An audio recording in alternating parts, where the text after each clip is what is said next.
سر منڈانے کے بعد بچے کے سر پر زعفران لگانا، اس کا کیا حکم ہے؟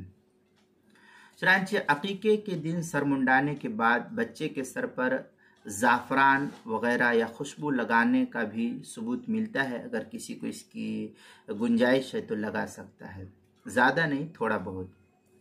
چنانچہ ابو داود میں ہے، ان بریدہ رضی اللہ تعالی عنہ قال كنا في الجاهلية إذا ولد أحدنا غلام ذبح شاة ولطخ رأسه بدمها، فلما جاء الإسلام كنا نذبح الشاة يوم السابع ونحلق رأسه